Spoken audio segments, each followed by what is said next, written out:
सामाजिक व राजकीय चळवळी या धड्याच्या पुढच्या विभागामध्ये आता आपण प्रवेश करतोय. चला तर आता आपण बघणार आहोत ग्राहक चळवळ.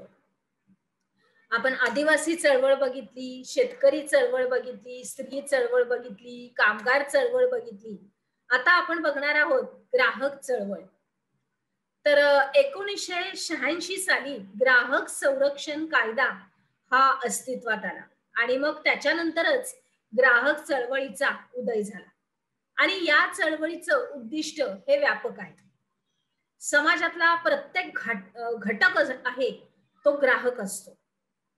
आता आपण पण काही विकत घ्यायला गेलेलो आहोत तर आपण काय असतो? ग्राहकच असतो अशा रीतीने.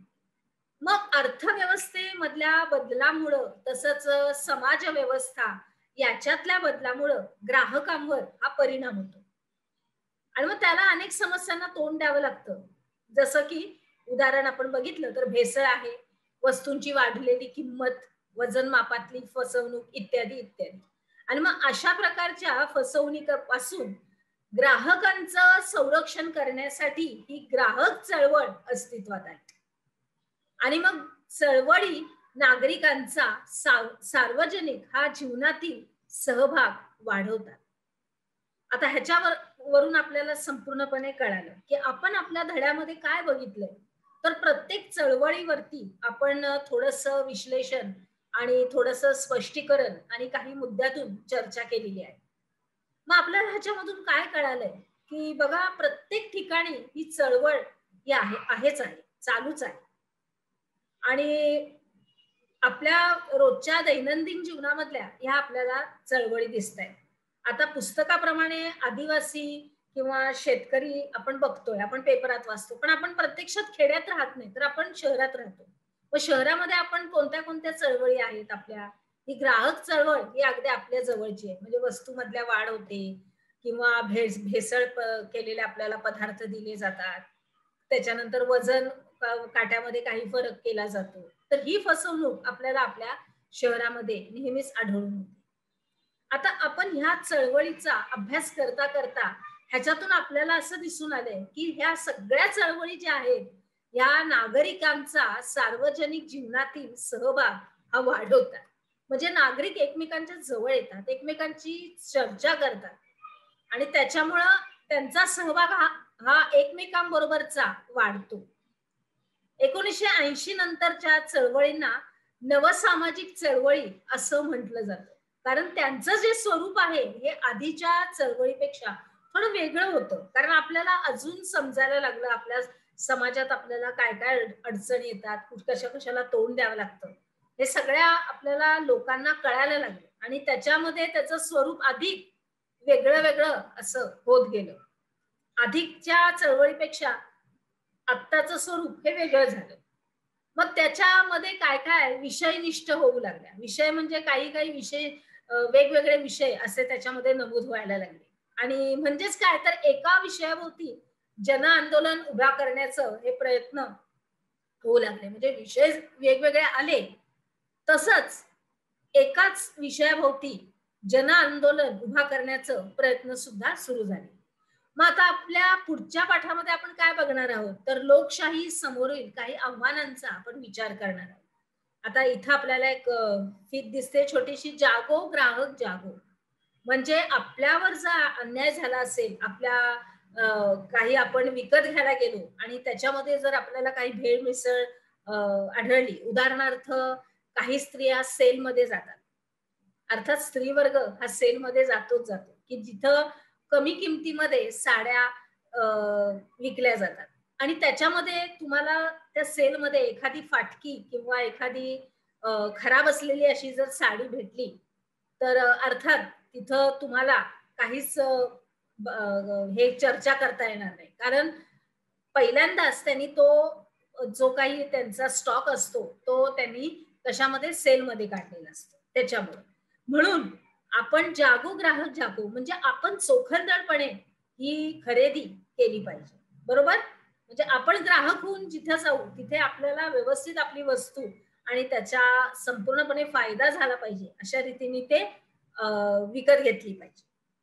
पुढे जाऊया. आपण थोडस अजून माहिती घेणार आहोत. हे आपल्याला एक चित्र दिसतंय डॉक्टर राजेंद्र सिंह यांचं, बरोबर.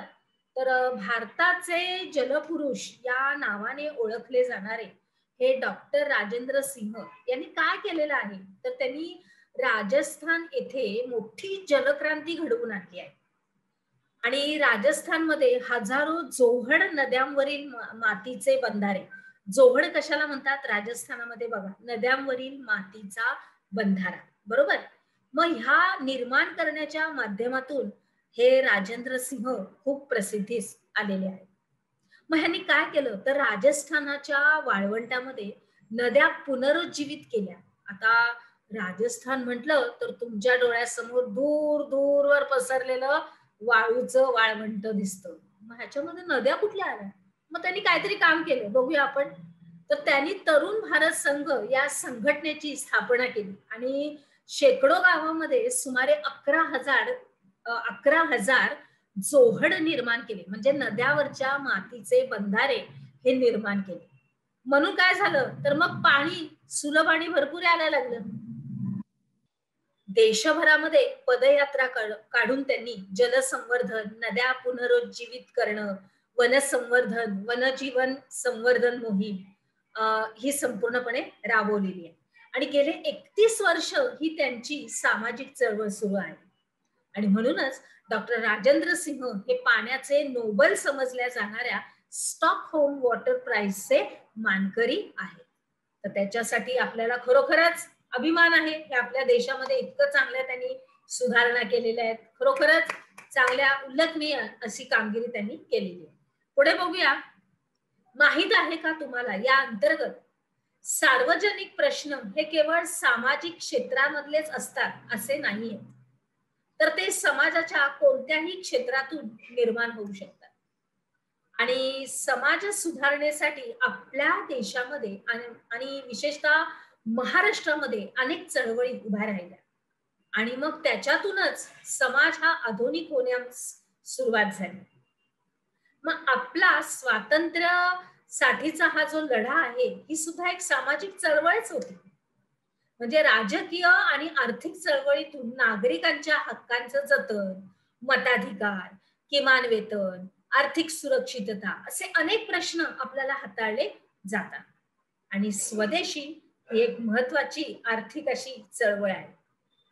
आता इथपर्यंत तुमच्या लक्षात आलं, बरोबर. पुढे जाऊया, चला. तर भारतातल्या कामगार चळवळीला ही औद्योगिकरणाची पार्श्वभूमी आहेच आणि म्हणूनच 19व्या शतकाच्या उत्तरार्धामध्ये कापड गिरण्या आणि रेल्वे कंपन्या यासारख्या उद्योगांची सुरुवात झाली होती. आता आपण काय शिकलो याच्या अंतर्गत आपण पुढील विधानं चूक की बरोबर ते सहकारण स्पष्ट करायचे. पहिला आहे लोकशाहीमध्ये चळवळींना फार महत्व असतं. दुसरं आहे चळवळीला खंबीर नेतृत्वाची गरज नसते.